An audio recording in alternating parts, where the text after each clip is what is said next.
आज इंडिया की इकोनॉमी दुनिया की सबसे फास्ट ग्रोइंग इकोनॉमी में एक है। जहां एक ओर भारत की अर्थव्यवस्था तेजी से बढ़ रही है, वहीं दूसरी ओर एक आंकड़ा है जो हर भारतीयों के फिक्र को बढ़ा रहा है।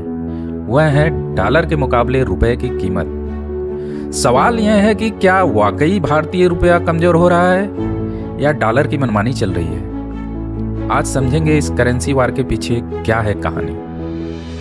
यह सिर्फ दो देशों की करेंसी का कंपैरिजन नहीं है, ये कहानी है ग्लोबल पावर, इकोनॉमी और पॉलिटिक्स की। आज एक यूएस डॉलर के लिए 90 रुपए देने पड़ रहे हैं, लेकिन एक टाइम था जब एक डॉलर 3 रुपए के बराबर हुआ करता था।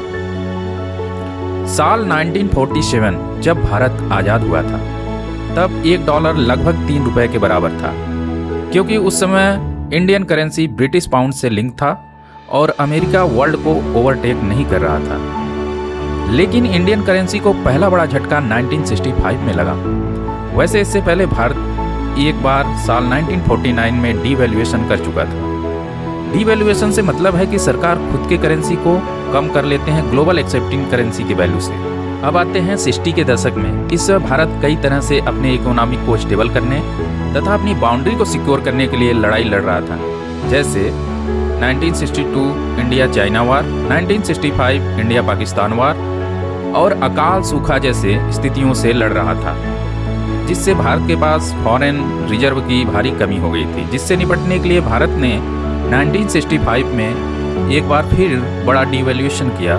उस समय एक डॉलर लगभग 7.5 रुपए के आसपास हुआ। 1970 के दशक में दुनिया भर में ऑयल क्राइसिस हुआ, जिसकी वजह से ऑयल महंगा हुआ। ऑयल की खरीद बिक्री डॉलर में होती है, जिससे डॉलर की वैल्यू बढ़ी और रुपए की वैल्यू कम हुई। नतीजा एक डॉलर लगभग 9 रुपए के बराबर हुआ। साल 1990 के आते आते भारत के पास भयंकर फॉरेन रिजर्व की कमी हुई, जिसका एक मुख्य कारण गवर्नमेंट वेलफेयर स्कीम यानी फ्री बीज देना, जिसकी वजह से केवल भारत के पास 21 दिन का फॉरेन रिजर्व बचा हुआ था। साल 1991 में इस समस्या से उबरने के लिए तत्कालीन प्रधानमंत्री वीपी सिंह और finance minister doctor Manmohan Singh द्वारा एलपीजी मॉडल अपनाया गया। इस समय एक डॉलर लगभग 25 रुपए हो गया था।